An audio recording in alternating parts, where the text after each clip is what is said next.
My name is Victoria Vinicky. My name is Andy Beer. My name is Theo. My name's Megan. My name is Willow. And I am with the biology department, and I am a graduate teaching assistant. I am a tutor at the library, a math tutor at the library in Wilson, and involved with WAWU in a volunteer capacity. I'm an undergrad teaching assistant in computer science, and I'm also on the Barding committee, or I was on the Barding committee for WAWU. I am an undergrad researcher for the history department. I work in the Academic Advising and Student Achievement Center as a academic student advisor. Lexi and Karna, two of the main organizers, came over to our group, the tutors, the Wilson Library tutors, not to be confused with the Bond Hall tutors. They basically were talking about, WAWU and what it is. The first year I was here, they were in the process of unionizing, getting us established as a union, which is an action I support. Having worked in unrepresented careers, food service, food production, I was self-employed. I believe that workers deserve representation, especially in large organizations like a university. Workers need that kind of representation and those kind of protections for fair practices, and so I decided to volunteer. I went on strike because I believe we deserve fair compensation for the amount of work we do and also the amount of hours of work we do. And I also really believe in undergraduate tuition assistance, especially for a campus that is mainly undergraduate centered. I believe that's really important. And I also went on strike for bereavement leave because that is something that really hits home to me. I've encountered so many of my own problems in my workplace, and I've talked to since I've been at Western, I've accumulated a lot of stories from other people about just awful like situations people have had to deal with, and a lot of ambiguity and interesting workplace issues that are inherent to being like a student and having other students in your job and having your boss be your teacher. There's a lot of weird power dynamics that really there's no formal protections for, and it's really easy to be uncomfortable in that situation. Because my union went on strike, and because it's really important to me to stand in solidarity with people who have maybe worse working conditions than I do, who have not as good of a situation as I have, and also because even though I love my job and I love the situation that it's put me in, it's still one of 3 jobs that I work on campus, and advocating for affordable college is, I think, a huge priority of everyone who went on strike, and definitely a priority of me. So the idea of being able to afford tuition for my 4th year definitely was a really big part of that.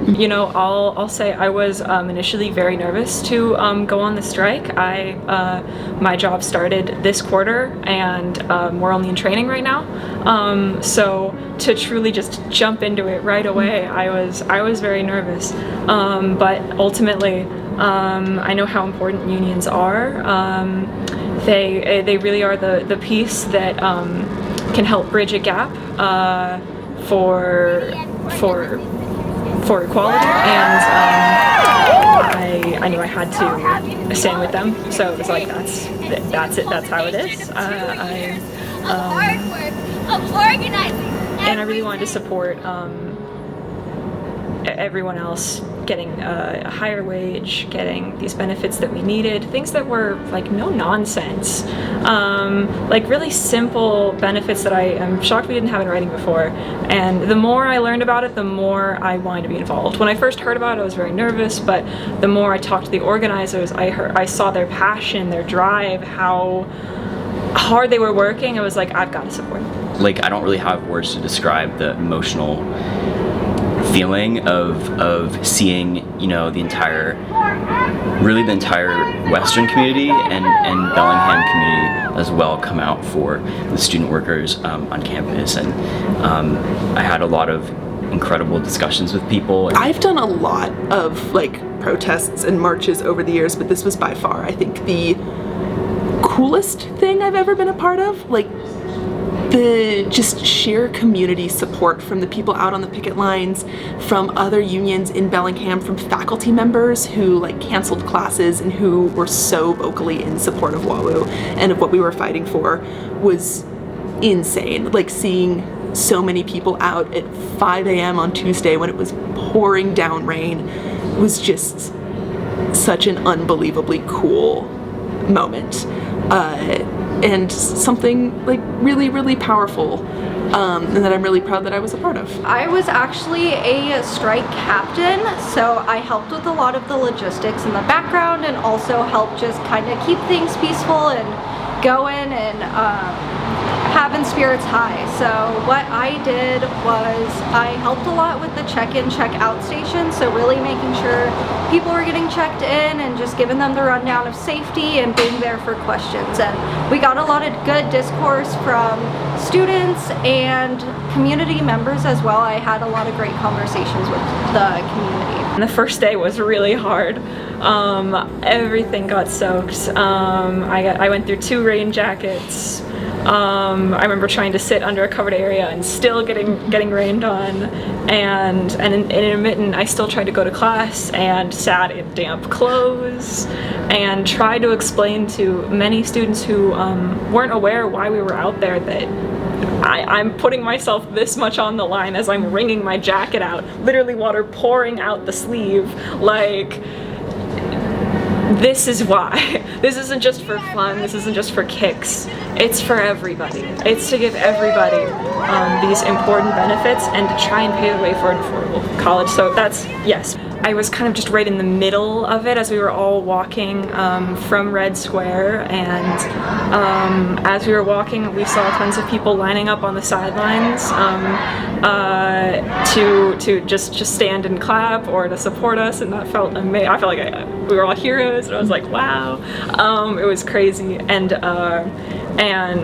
I thought we were going to stop outside the building. We were just going to line the stairs, but then we went through the building and then we kept going up the stairs, and I was like, oh my gosh, this is a lot, but it was completely necessary now. I really see that. I think if we hadn't done that, I don't think it would have made, wouldn't have made as much of an impact. And I wasn't in the office, but I was right next to it, and I could hear how important it was to reach him, because it seemed like he'd been pretty uninformed about what had been going on. Not being, he hadn't attended a bargaining meeting once in 8 months, I believe, so it was really important for us to come there and just truly face-to-face explain why we were out here, why we had spent the entirety of Tuesday getting soaked, having to put sunscreen on the next day, just this whirlwind. It wasn't just for nothing. It was so motivated by all of this frustration, but also so much positivity. Tuesday was awesome. Tuesday was symbolic. We were getting rained on. It was a beautiful shutdown. It was a beautiful workaround of basically us piercing the bureaucracy of the university, where, organizationally, there's a lot of design to the different levels of leadership and authority in an organization, and oftentimes the decision makers whose decisions will impact us, our level as the workers, as the low-level workers, is insulated by managers upon managers upon managers. And the method of striking is our way of, one way you could think is we circumvent that, but I like to think that we just poked a hole in the layers of bureaucracy and got through their armor a little bit, and so that experience on Tuesday was so clear. That was hugely instrumental in keeping up morale on a day that was so cold and so rainy and so early in the morning. That played a huge part of making sure that people stayed out there and were willing to stay out there. And I also think that it, at least in my mind, kind of helped to emphasize, maybe from an outside perspective, that we're just students. We're all people in our late teens and early 20s. None of us wanted to be out there we're doing the Cupid Shuffle at 7 a.m. I wanted to be asleep. But yeah, I think, yeah, if I'd been, you know, a faculty member, a community member walking by at that point, I think that would have maybe helped kind of click the idea that, oh, these are people and fighting for their rights and fighting for a living wage. That was the first day. It was hard, and then the second day was much easier. You know, the sun really came out, and I was able to sit down a little bit, which made it easier. But you know, most of the time I was up there doing this circling, holding the signs, doing the chants, really doing it there. And it got harder as I started getting, you know, like really sore, all these blisters.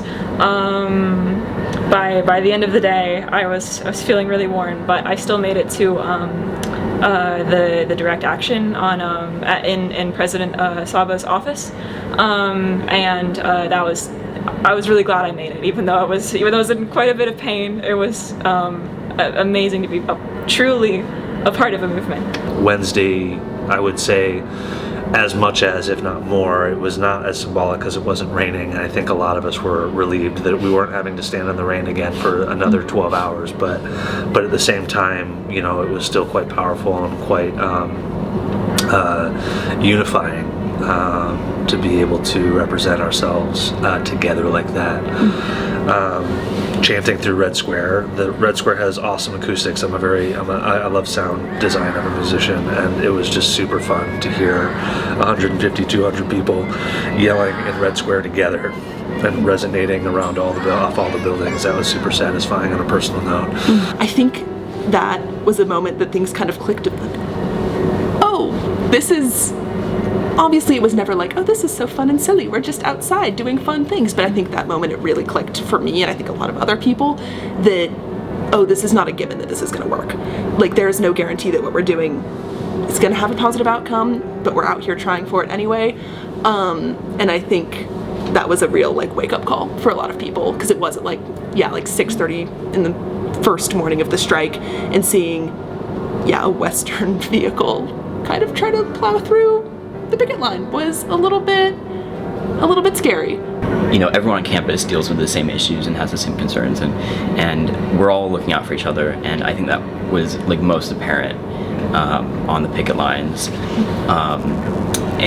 Yeah, also like seeing everyone like kind of step up last minute was really incredible. This contract is extremely important because it sets a precedence for the rest of the nation, especially with undergraduate tuition assistance, and it also allows graduate students to have a better wage to be able to live more comfortably in the place they live and also work. A living wage, things like bereavement leave were a huge thing that WAWU pushed for that just was not there before. Undergrad tuition assistance, better stipends for grad students, like all these things that are just on a base level going to make college, even if it's incrementally, will make college more affordable and more accessible to people. And I think that's really the core of what WAWU is striving for, is a world where college isn't a privilege but a right. Western will be the first institution to offer tuition assistance for working undergraduate students, once we get state funding next year, that will be up to $500 of tuition assistance per quarter, and really it's part of the broader push for affordable college, affordable education, higher education, I think other universities are going to look at that, other unions, and you know, they're going to adopt it and build off of it as well, right, and make it better. So it's a really incredible like first kind of step towards college affordability. Not only just for our unit of 1,100 ESCs, it's for the precedent that it sets. And this was a big problem that we were running into, where they were trying to implement a probationary period for the first 30 days, and this has that type of restriction has not been in a contract of this kind anywhere to our knowledge, and so if we bent on that, that would be a precedent set for other unions. And that was also the case with this tuition assistance for undergrads, tuition relief. If we could get that in, it's like we had a negative precedent that we could set, and we had a positive precedent, and we managed to not set the negative but set the positive precedent, and I just am truly just beyond stoked with how it went, and the wages are going to make such a meaningful difference. I mean, I feel like I can finally start a savings account. Having bereavement leave is a huge deal. I think this is a groundbreaking contract. I'm graduating this quarter, and but you know, all that said is I still think it's very worth it. We're gonna, you know, what I looked at on the summary is that we've raised the university minimum wage to be reflective of something closer to the cost of living in Bellingham. We have gotten an article that provides tuition assistance for workers, which opens the door for access to university for those who may not have access at the moment, gives us an opportunity to open doors for actually being able to pay our way through college rather than going into years and years worth of debt. We've got grad students are also improving their wages, their protections. We've got bereavement leave. A very close friend of mine had to drop out of her program because of denied bereavement leave, and you know, that whole thing makes this very close to home for me. And I think that, you know, the fact that if you look at what we weren't getting without this contract, it's kind of insane to me that this was the quality of just like, oh, you're just a casual worker. Work is work. Services rendered are services rendered, and now we are able to say, no, we're going to get what's due to us for services rendered. We're making this university move and run emotionally, physically, intellectually, and we are part of its culture, even if you want to assume we aren't. Almost everything that we won was because of the strike. Almost everything that our contract has now looks that way because of the strike. Before we went on strike, you know, the university offered us, I think, 50 cents increase above minimum wage for undergraduates, and, you know, like a modest increase for graduate students. And after the first day, they dropped probation, which was a very huge concern of ours. They, you know, were willing to go up on wages. You know, different workplace protection articles they were willing to accept.